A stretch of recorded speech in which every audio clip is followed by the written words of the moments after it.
여러분 안녕하십니까? 시사진단입니다. 6.3 지방선거가 이제 40여일 앞으로 다가왔습니다. 울산 지역의 학생과 학부모님들은 관심은 울산시 교육감 선거에 또 집중이 될 텐데요.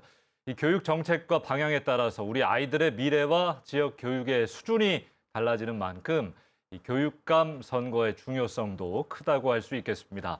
자, 시사진단에서는 출마를 선언한 교육감 예비 후보들의 정책과 비전을 직접 들어보는 시간을 마련했습니다. 자, 오늘 첫 번째 순서로 김주홍 예비 후보와 함께 하도록 하겠습니다. 어서 오십시오. 예, 안녕하십니까. 예, 오랜만에 뵙습니다. 오랜만에 뵙습니다. 잘 지내셨죠? 네, 네. 예. 저희가 이제 예비 후보 세 분 순서에 또 이유가 있어야 하니까 네, 네. 제가 출마 선언한 순서로 하자 뭐 그랬습니다. 네. 보니까 아주 일찌감치 2월 네. 말에 출마 선언, 출사표를 던지셨어요. 예, 예. 자, 먼저 우리 시민들께 네. 그 고민이 없었던 그 시간, 이유가 네. 뭔지, 출마 이유가 뭔지 인사 네. 말씀 좀 전해주시기 바랍니다. 예, 울산 시민 여러분 안녕하십니까. 울산 광역시 교육감 예비 후보 김주홍입니다. 사실 두 번의 낙선 후 이번에 세 번째 출마하는 선거인 만큼 저 개인적으로 굉장히 절실한 선거입니다. 근데 또 한편으로 교육이 매우 위험해진 울산의 입장에서 보아도 매우 절실한 선거라고 이렇게 생각이 됩니다. 많은 관심을 가지시고 끝까지 지켜봐 주시면 감사하겠습니다. 고맙습니다. 예. 네. 그 말씀하신 대로 참 이 교육감 선거가 울산뿐만 아니라 전국적으로 관심이 좀 예전만 못하고 네, 네. 그래서 많은 분들이 좀 그렇죠. 관심을 가져주십사 하고 저희도 일찌감치 이런 자리를 마련했는데요. 네, 네. 말씀하신 것처럼 이제 세 번째 도전입니다. 어떤 교육 철학을 가지고 계시기에 네. 교육감이 되고자 하시는지 예. 먼저 좀 들어보겠습니다. 글쎄, 제 교육 철학은 어떻게 보면 자유주의 교육 철학의 개인주의. 이게 개인주의 그러면 이기주의하고는 다른 겁니다. 이 개인적 존재에 우선성을 두고 중요한 이 정책을 결정한다는 것이죠. 이것은 전체주의 또는 예를 들면 집단주의 이거하고 좀 다른 예. 그런 그 조류다 이렇게 이제 말씀을 드릴 수가 있고요. 또 제가 그 출마하게 된 그 이유는 사실은 지난 8년 동안 이제 울산의 교육이 상당히 많이 후퇴했다. 저는 이제 이렇게 보는 입장이고 그런 입장에서 이런 8년 동안의 후퇴를 빠른 시간 안에 회복하고 울산의 교육을 정상화시킬 수 있는 그런 정책과 아이디어를 가지고 있는 유일한 후보라고 생각을 했기 때문에 예. 주저없이 제가 이제 이 출마를 선택하게 된 것이고요. 또 하나 그렇게 얘기하죠. 이제 하향 평준화다 뭐 이런 얘기도 하고 그러는데 저는 이제 그것보다도 어떤 이념적인 잣대나 또는 그 이외에 인간의 그 창의성, 또 인간의 자유의지 이런 것들을 극대로 발현시킬 수 있는 것이 가장 교육에 좋은 방식인데 이것을 어떤 사조가 됐든 거기에 맞춰서 잣대를 매우 엄격하게 되게 되면 프로크루스테스의 침대라는 게 있습니다. 그리스 이제 이게 뭐 신화는 아닌데 제가 보기엔 도둑놈 얘기인데 이게 침대 됐을 때 키가 커서 발에서부터 해서 머리가 남으면 그 머리를 잘라버리고 그다음에 또 머리서부터 쟀을 때 다리가 모자르면 그 다리를 당겨서 뭐 관절이 망가지든 그 뼈가 부스러지든 그 키를 맞추려고 하는 획일화된 뭐 어떤 이런 가치관을 강요하는 시스템을 얘기하는데 이제 이런 것들이 우리 울산의 교육을 굉장히 불편하게 했다.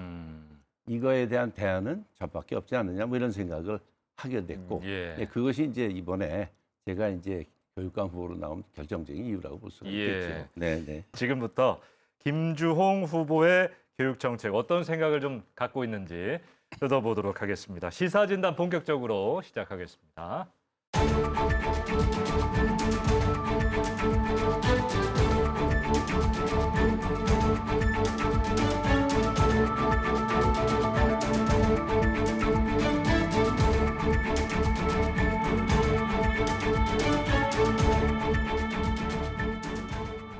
자, 지금부터 울산 교육 현안을 바탕으로 김주홍 예비 후보가 구상하고 있는 정책 이야기를 좀 해보도록 하겠습니다. 1호 공약 네. 무엇인지 많은 분들 관심을 가지실 텐데 어떤 겁니까? 그 가치를 놓고 보면 예. 제1호 공약은 교권 회복과 공교육 회복이죠. 정상화죠. 그게 그런데 학생들의 이해관계에서 볼 때 또 학부모님들의 입장에서 볼 때는 미래진로교육원의 설립입니다. 이 예. 미래진로교육원이라고 하는 것은 지금도 뭐 진로교육을 하고 있긴 합니다만 지금 뭐가 안 돼 있느냐 하면 그 학생들을 평가하는 진로 적성 그럴 때 그 적성에 대한 게 아직 평가가 제대로 이루어지지 않고 있고요. 물론 적성 평가도 한다고는 하지만 형식적이고 별 그 효용이 없죠. 그다음에 아까 또 설명드렸다시피 성적을 이게 줄 세우기다 이래갖고 이거를 죄악시 백안시했거든요. 예. 사실 그거보다는 한 아이가 성장하는 과정에서 학업 성취도가 어떻게 되는지를 사실 평가하는 것은 그 학생의 미래 진로를 우리가 선택할 때 굉장히 중요한 데이터가 됩니다. 그래서 이제 제 입장은 미래 진로 교육원을 설립을 하면 거기에 주기능은 우선 첫째 이 진로 적성에 대한 그런 검사를 하는 곳이 됩니다. 그래서 뭐 기술적인 예입니다만은 렉슬러 프로그램이 있는데 그 WISC라서 리스크라는 게 있고요. 또 16세 이상에게 적용되는 바이스라는 것이 있는데 예. WAIS라는 게 있는데 이걸 통해서 성격 검사 그리고 지능 검사 그리고 이제 진로 적성이라고 그래서 어느 분야가 맞는지에 대한 그런 검사와 사회성 검사를 하게 됩니다. 그렇게 되면 고등학교까지 이런 검사를 통해서 그 학생의 성격과 진로 적성 등이 이제 판별이 될 텐데 그때까지의 이제 학업 성취도의 데이터가 쌓이면 아, 이 학생은 어학 쪽에 상당한 재능이 있구나. 아, 이 학생은 수리, 계산 이런 쪽에 재능이 있구나. 이런 식의 어떤 범주화가 가능해지거든요. 예. 거기에다가 이제 선생님의 그 이 학교에서 이제 학생 그 이 생활기록부를 결합시킨다면 어떻게 보면 그 학생들의 미래 진로 또는 진학을 결정하는 데 있어서 흔히 얘기하는 내비게이션이 생기는 거죠. 예. 나침반이 생기는 거나 다름이 없다고 이렇게 생각을 합니다. 네. 예. 미래 진로 진로 교육원 네, 설립. 네네. 1호 공약 이야기를 좀 해봤고요. 사실 뭐 울산 교육 현안이 한두 가지가 뭐 아닐 텐데 여러 고민들이 있으실 거예요. 가장 시급하게 좀 해결해야 할 과제는 후보님 뭐라고 네. 지금 진단이 되는지 듣고 싶습니다. 제일 중요한 게 지금 이제 학력이 학업 성취도가 너무 많이 떨어졌어요. 학업 성취도가 네. 낮아 있다. 이게 이제 뭘로 증명이 됐냐면 그 수능 성적이 2023년에 시행된 수능 성적하고 2024년에 수능 성적하고가 국어 수학이 꼴찌다. 이건 제가 그냥 꼴찌라고 얘기하는 게 아니고 우리 지역 언론에서 이미 MBC에서 이거를 그렇게 표현을 했죠. 예. 우리가 이제 그 정부 기구 중에 이 바로 그 교과과정 평가원이라는 곳이 있는데 그곳에서 이제 성적을 이렇게 분석한 그 결과인데요.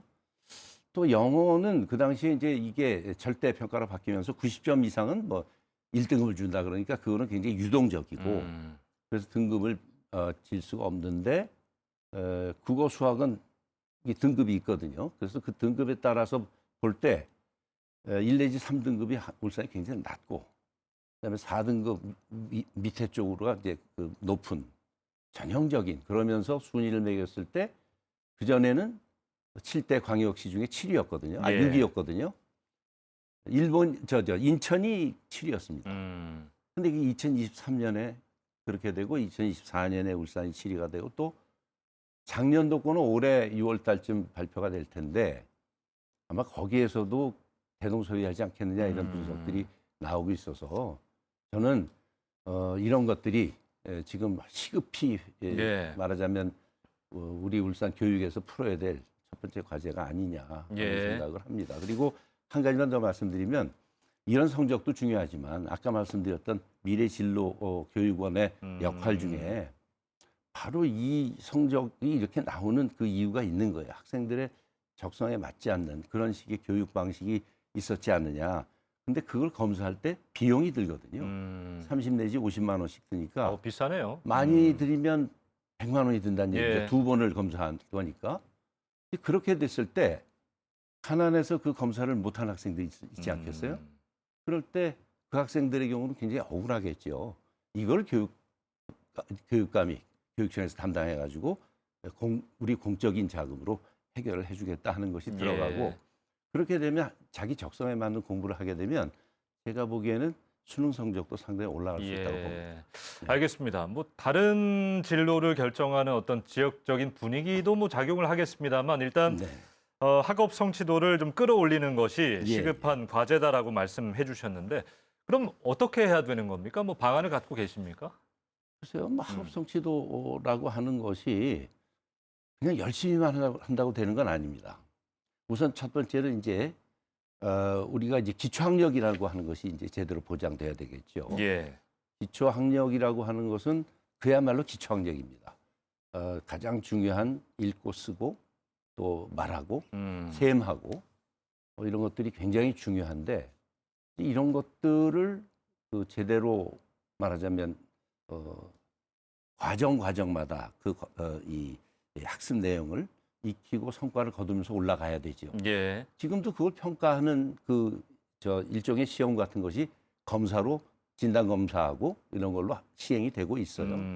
근데 그 내용이 너무 기본적인 거라 변별력이 전혀 없습니다. 예. 저는 기초학력도 중요하지만 뭔가 이렇게 그 데이터를 좀 쌓아서 그 학생들이 얼마만큼 그 진보하고 있느냐, 얼마만큼 학업 성취도가 향상되고 있느냐 이런 것도 중요하고 기초학력뿐만 아니라 이제 기본학력이라고 해서 예. 기초학력이 갖춰진 위에 조금 더 모든 학생들이 조금 더 공부하는 기준을 높이자는 얘기죠. 그렇죠. 이제 조금 더 공부하는 분위기 그런 게 있으면 학생들이 아무래도 이렇게 저렇게 모색을 하게 될 테니까 이제 그런 것들이 필요하다고 이제 생각을 하는 거죠. 예. 네, 그러면 자연스럽게 이런 부분들도 해소될 수 있다 예. 이렇게 생각합니다. 네. AI 전환, 또 네네. 교실의 디지털 교육 확대, 네. 학생들의 요구되는 역량도 뭐 다 계속 달라지고 있습니다. 네, 앞으로 네. 어떤 계획을 좀 갖고 계신지 궁금합니다. 그래서 이제 AI 때문에 사실은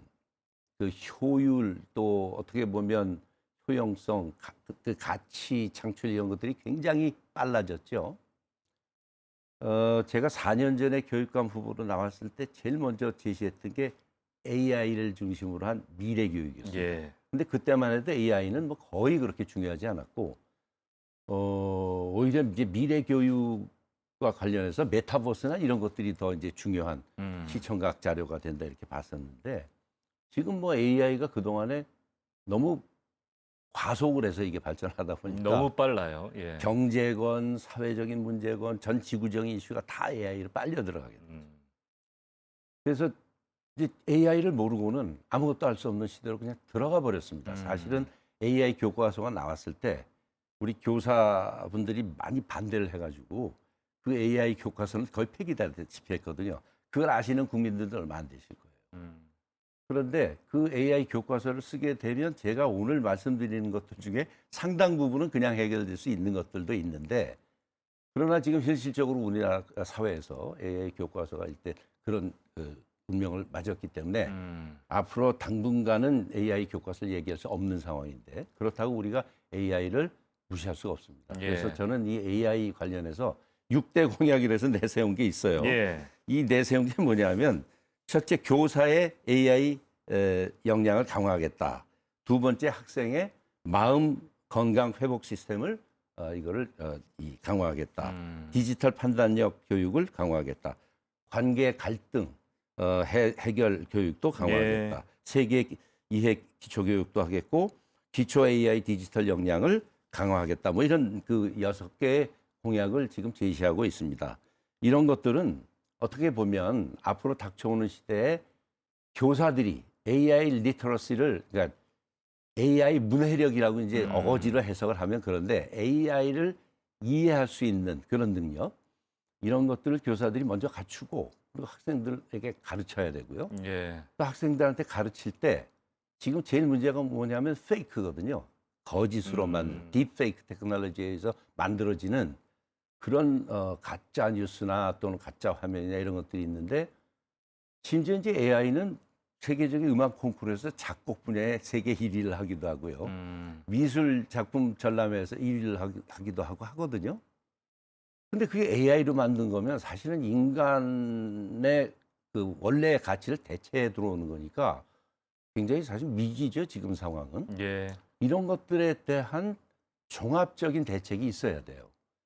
근데 그것보다 더 중요한 건 뭐냐면 그러한 것을 만들어내기 위해서는 AI로 하여금 작동하게 하는 문장을 만들 수 있어야 돼요. 그러니까 단어도 상당히 많이 알고 좋은 있어야 질문을 되고, 하는 거. 그렇죠. 예. 컨셉도 분명해야 되고, 그다음에 논리적으로도 맞아야 되고, 안 그러면 AI가 장난을 치거든요. 그러니까 그런 것들을 하기 위해서는 정말 기본으로 돌아간다. 그래서 쓰기, 그다음에 듣기, 말하기 이게 돼야 되고 세마기도 돼야 되고 그리고 더 중요한 거는 그 가짜 뉴스, 페이크 뉴스 이런 거에 대해서 우선 저항할 수 있는 도덕적인 그 훈련도 돼야 되고 예.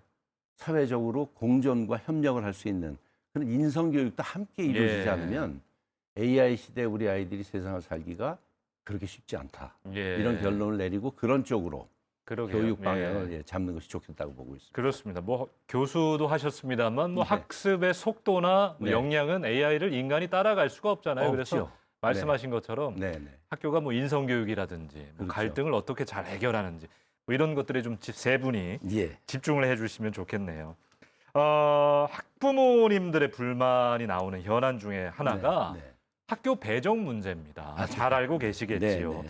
어떻게 이걸 공정하고 합리적으로 풀어나갈 수 있을지 네. 교육감 후보들의 숙제입니다, 지금. 네, 예. 지금 그래서 이제 제가 그때 이제 학교 배정 문제가 심각하게 터졌을 때도 이 부분을 저도 좀 곤혹스럽다 하는 생각을 하면서도 이제 좀 고민을 해봤는데 너무 일들을 행정편의주의적으로 했다. 저는 이제 이렇게 보고요. 그 이유가 뭐냐면 울산의 특정 지역에 그 전입 수요가 있는 게 사실이에요. 예. 그렇다면 그 전입 지역을 중심으로 해서 그 전입 수요가 있는 부분을 고려해서 여러 가지 방식의 시뮬레이션을 우선 해봤어야 돼요. 그리고 그 인터뷰를 통해서 이 학생들이 진짜 멀더라도 가야 되겠냐 거기 뭐 그런 거를 좀 조사를 했었어야 되는데 그런 게 예. 없이 그냥 막 이 근거리 배정 방식 그리고 일정 비율 배정 방식 이것만 고집하다 보니까 이제 100명 가까운 학생들이 불만을 갖고 그 학부모들이 이제 거기에 저항하고 또 요즘 들어서는 그런 전입을 반대하는 부모들도 생기고요. 이게 얘기가 좀 복잡해지고 있습니다.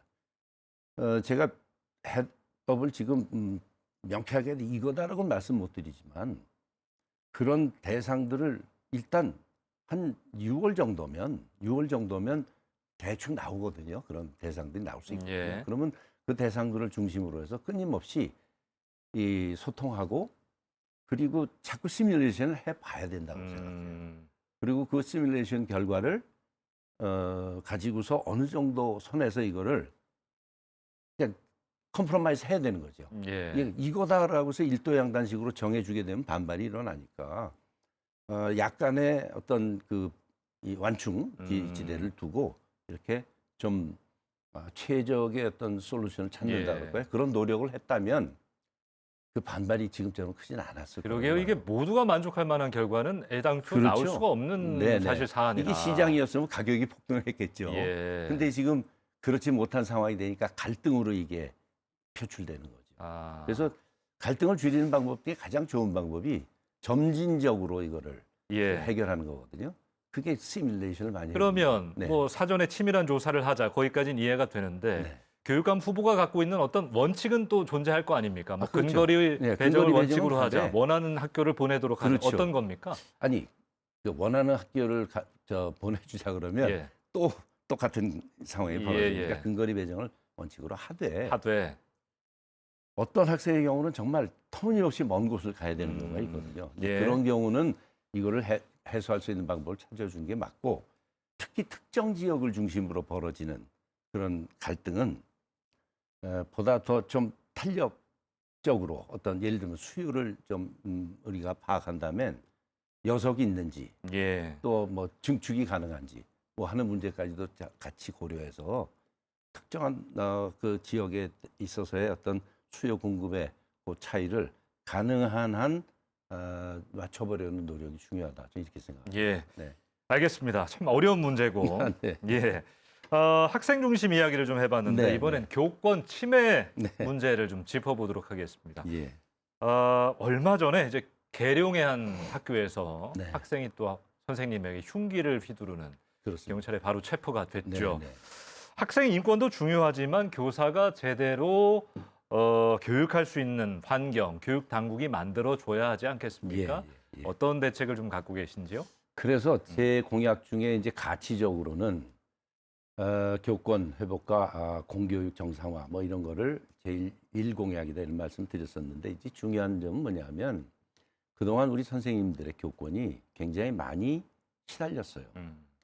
그래서 어떠한 그 일을 할 때 거기에는 다양한 변수들이 작용해서 사고가 날 수도 있고요.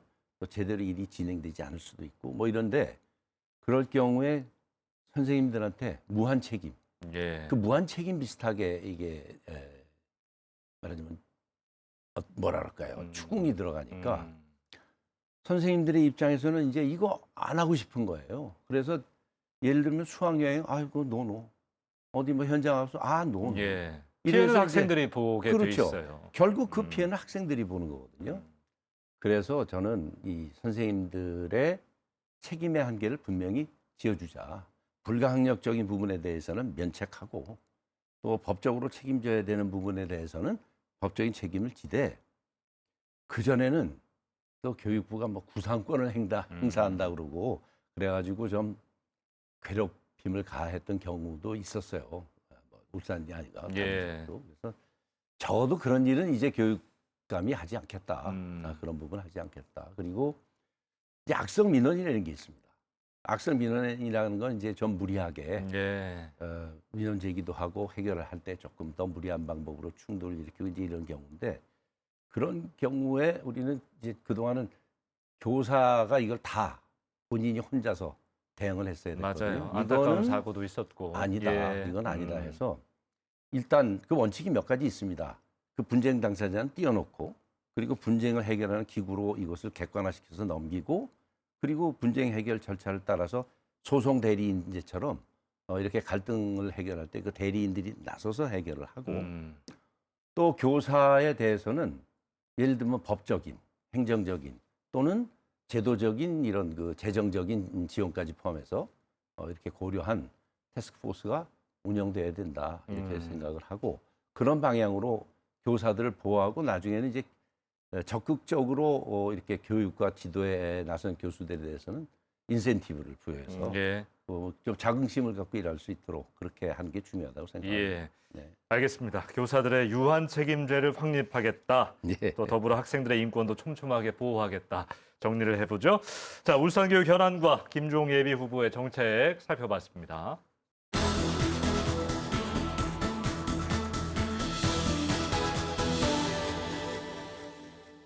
자, 오늘 시사진단은 김주홍 울산시 교육감 예비 후보와 함께 하고 있습니다. 울산시 교육감 네. 김주홍이어야 하는 이유 네. 좀 들어볼까요? 예. 예. 예. 저는 사실 아까도 말씀드렸듯이 2차례 낙선했었고 이번이 3번째 출마를 하게 됐습니다. 제가 출마한 이유는 이 울산 교육에 대한 문제점을 가장 잘 알고 있고 그리고 저와 이제 맞상대했던 그 교육감들의 교육 행정을 보면서 이런 것들은 정말 잘못 가고 있다라고 분명히 지적을 해왔던 점이 이제 현실화되면서 특히 이 학업 성취도 수능 성적이 하락하는 모습을 보면서 내 예상이 맞았구나. 그리고 이것에 대한 해법을 제시할 수 있는 사람은 김주홍밖에 없구나 하는 생각을 하게 됐고 그리고 이 부분에 대해서 보다 더 제가 지난 4년 동안 굉장히 개인적으로도 고통을 받으면서 정신적으로도 굉장히 어려웠고 했지만 그럴수록 저의 교육 철학과 그 이론 그리고 정책 이 공약은 그 나름대로 굉장히 더 분명해졌다 이렇게 말씀드릴 수가 있고요.